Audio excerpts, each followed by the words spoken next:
Oh, it's the neon one. Okay. Not for the amount of writing I need to do. All right. The neon ones are fun to highlight something, but it's difficult to see in person, much less on video or picture with the neon ones.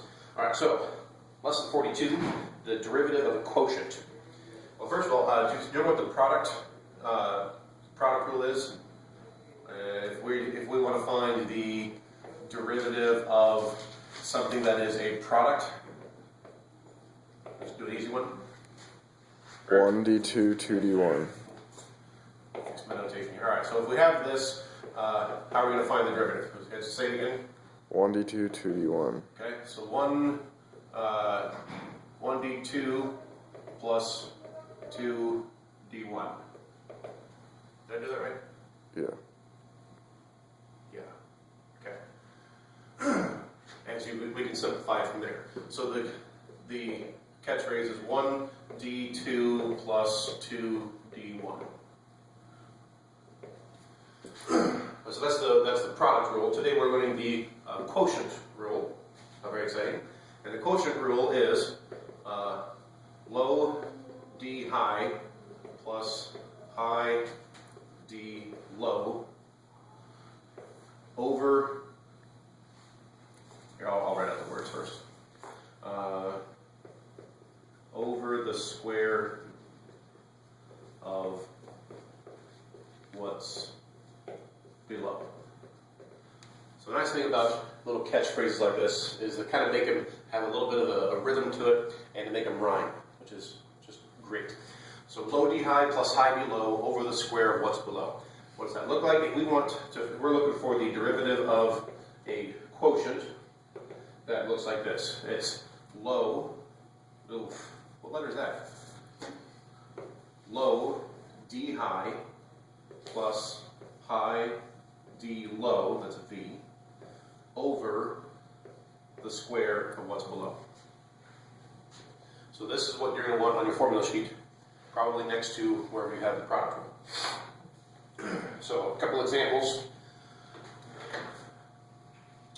Let's see, example 42.1. Let's say we have f of x equals ln of x over 2x plus 3, and we want to find f prime. All right, so with this handy-dandy new knowledge that we just got in the last 15 seconds, we know we're going to say that f prime of x is going to be, all right, low d high plus high d low. What's the derivative denominator here? 1. Oh, yeah. 2. 2. 2 and over the square of 4x squared plus 9. Now is the book going to ask us to distribute this?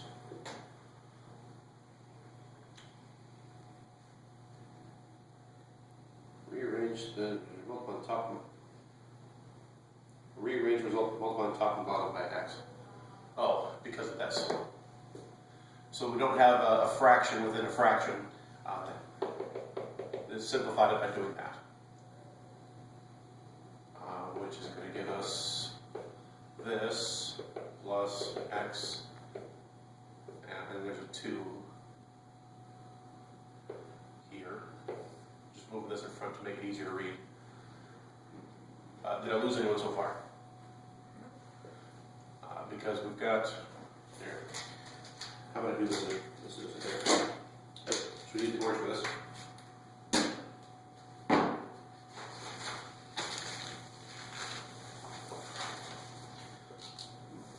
So since we have a fraction within a fraction, and those are just kind of ishy, if we do this, well, like I said, cool concept, but we're going to have to distribute that x across the numerator, because we've got this plus this.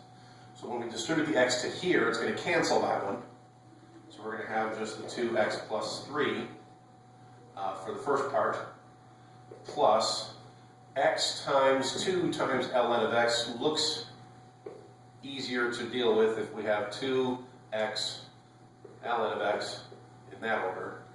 And on the bottom we've got x times this business. So that is the f prime of x. And now we have what the book has, which obviously must be good enough because that's what the book has. Alright, let's do another example. Let's switch it up a little bit. Green.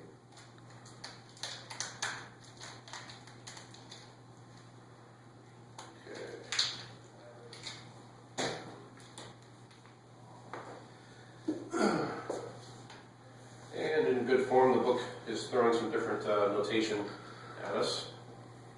And yeah, we'll come over here. 42.2. Find dx of x cubed minus 2x plus 2 over sine of x. All right. So here we go. Derivative of that is going to be low d high. So what's the derivative of all this? 3x squared minus 2. So low d high plus high d low Cosine of x. over square of what's below. So that'd be sine squared x. Make this look a little better. And is there anything we can do to simplify this?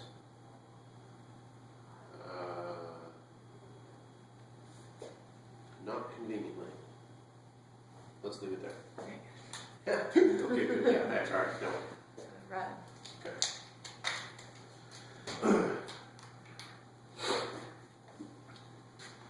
Let's just do one more example. Example 42.3.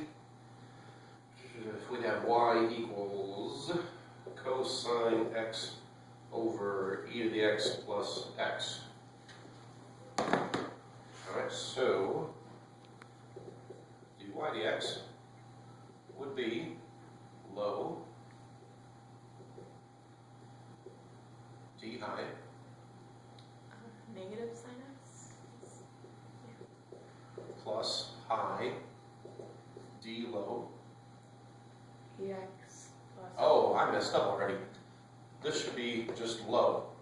Oh, that's not x, yeah. Ex plus 1. This is where that should go. The low, whatever is on the bottom, low d high plus whatever's here times d low.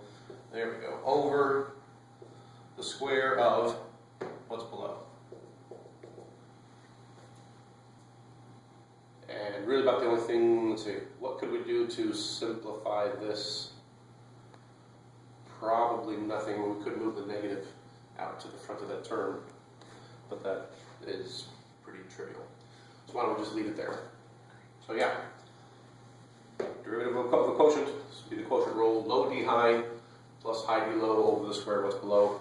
Write that down on your formula sheet, learn it, love it, live it, etc., and then schmath it.